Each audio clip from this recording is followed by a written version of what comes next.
What is up, party people? We're in Lamentations chapter 2, and so you're getting a little peek behind the curtain. You've seen that I haven't changed so much as a stitch of clothing or anything. I'm recording these all at once, and then I put them out one day at a time. And so going through Lamentations, this is kind of a different format for me. I'm kind of getting used to it, so thanks for bearing with me. But it's really a great book. And again, I love esv.org. Just a couple things, like look at all this information that they give you as you read through. I also have the ESV study Bible right here. So I love this Bible as well. I think ESV is a great translation. In addition, I like the gospel commentary and how they tie the biblical theology together, as well as give you some really good orthodox teaching on general theology as you go through. But I like these little facts too. Like if we click here, a book named How. In the Hebrew Bible, the title of the book of Lamentations is actually How. So these little facts and nuggets are fantastic. But back to Lamentations in the book itself, the Lord has destroyed without pity is the title of chapter 2. And again, these are 5 laments, 5 poems. And so we talk in chapter 1 about the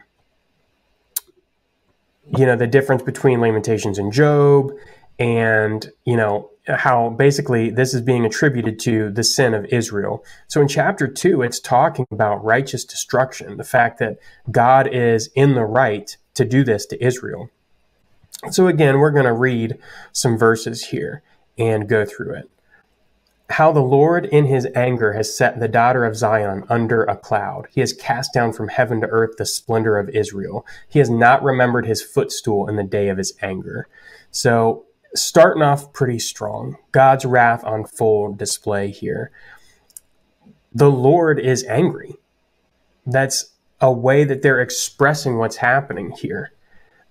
It sets the stage later on to show that, well, I think one of the most hopeful things about Lamentations, the book in general, is a lot of prophets talk about the end times and heaven and all this as like a way to look forward. And Lamentations is going, you're hungry.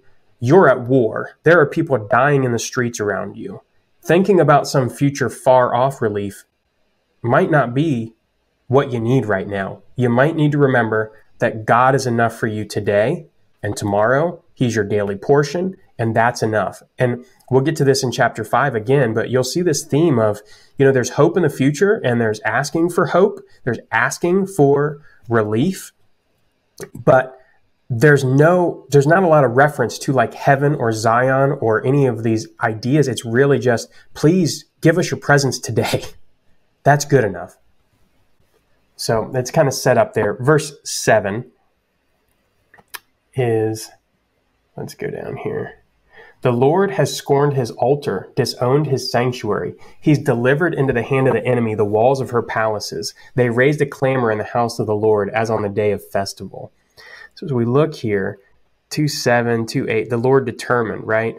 Right before this, laid waste his booth, destroyed the temple, the place where his name and his presence dwell. Does God need a temple? Seriously, when we ask that question, the sanctuary is for us. It's not for God. The sanctuary is God's grace. It is a blessing of God to have given Israel a place where he dwelled. So God scorns the altar and the sacrifice because they had made it evil. They had done something. They had, there are references here to worshiping other idols, and he's a jealous God. He doesn't put up with that. You either put God first or you're not putting God first. It's a binary thing. It's not like, I can kind of do this. That's what the truth of the matter is. Either you're putting God first or you're not. It's that simple. There's not a lot of middle ground there. God does not need altars or sacrifices. They aren't good enough for him anyway. That's the whole point of Christ. It's alluding here to the fact that nothing that they could do could be good enough.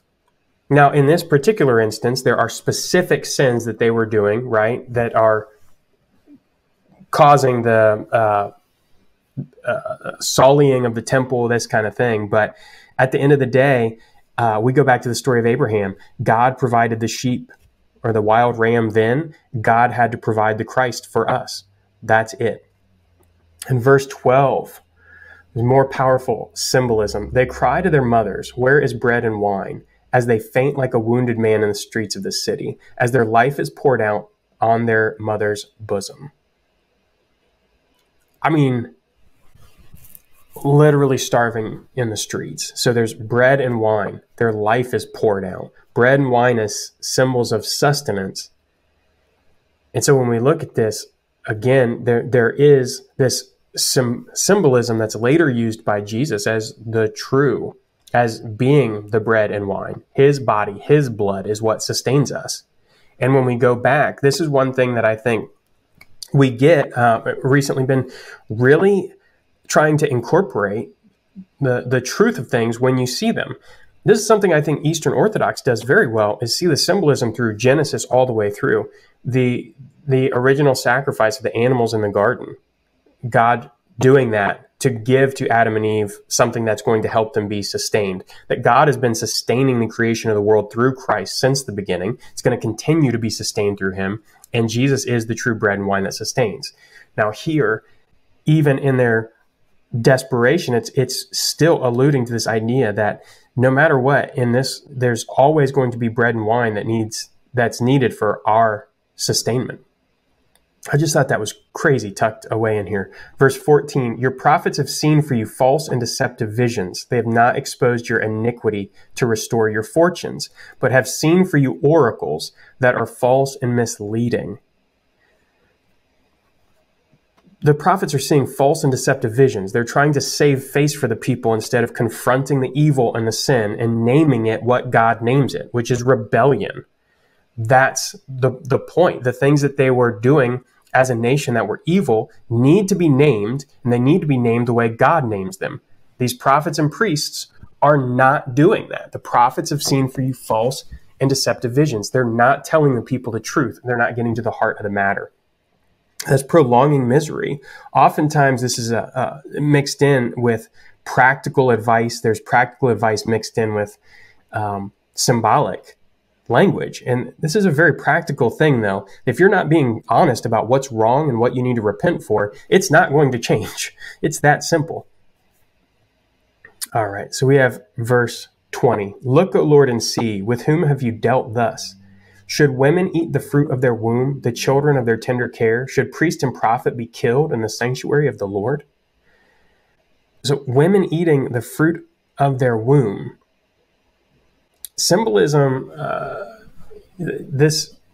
I just can't imagine, I can't imagine. We live in a day and age where when you read that women are eating their babies because they're so hungry. And I was thinking about this. They're probably not boiling them alive, but babies aren't going to live as long as an adult in these situations. If your baby died and you're so hungry that you're literally boiling them and eating them, it's just a horrible, disgusting, terrible line in this poem. It's horrible. Just on a guttural level, it just gets you. But there's also a symbolism going on here. When the symbolism of cannibalism and incest in the Bible is this self-defeating cycle. So it's a cycle of eating that which you beget. So if you're practicing cannibalism, that doesn't get anywhere. You're eating people. It's horrible. It's the same with incest. This is the snake eating its own tail. That's what that symbolizes. And it can be symbolized through incest or cannibalism.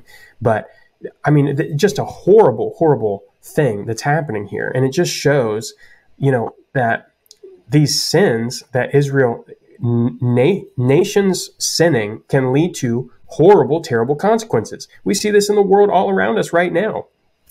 There are nations attacking other nations. There are nations not standing up and watching evil happen. All of these things are still happening, and it's just as horrific now as it was then. It talks about assaulting young women in here. And we look at what happened with Hamas and Israel and how they went in and just serial raped people. How awful does it have to? We act like this is all ancient history, but we don't eradicate it now in the world when we see it. We don't do what we need to do about it now, and it's still here. It's not some ancient thing. We're not better than the ancient people. We still have the same problems. So verses 21 and 22, in the dust of the streets lie the young and the old. My young women and my young men have fallen by the sword. You have killed them in the day of your anger, slaughtering without pity. You summoned as if to a festival day my terrors on every side, and on the day of the anger of the Lord, no one escaped or survived. Those whom I held and raised, my enemy destroyed. So it makes it clear that God is the source of the destruction because of the actions of Jerusalem again. You summoned as if to a festival day, my terrors on every side. So it's saying it's almost like this horrible festival. It's like a completely upside down festival. Instead of having fun and relaxing and feasting and all of this, it's the exact opposites of those. So there is chapter 2, another lament about the downfall of Jerusalem.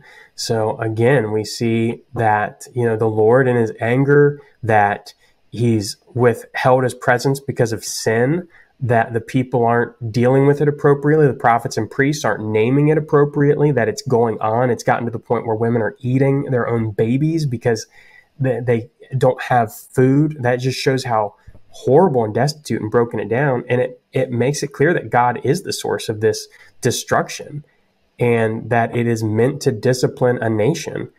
And I think that's really kind of terrifying thing. It's not all butterflies and rainbows. And I think, again, going back to the whole Job versus Lamentations issue, Job maintained his innocence throughout the whole thing. Here, they're just saying we have sinned grievously, and that's a hard pill to swallow sometimes. But if you can't swallow that hard pill of this is the sin that I'm committing, then you're not going to be able to repent. You're not going to be able to name it and confess it and change it. You're not going to be able to give it to God. He's not going to give you the strength to change it. So it starts with that acknowledgement and naming. And so anyways, there's chapter 2. That's all I've got for today. Hopefully this was helpful as you went through chapter 2. Like and subscribe to catch all the videos as they come out, and I will catch you tomorrow. All right. Peace.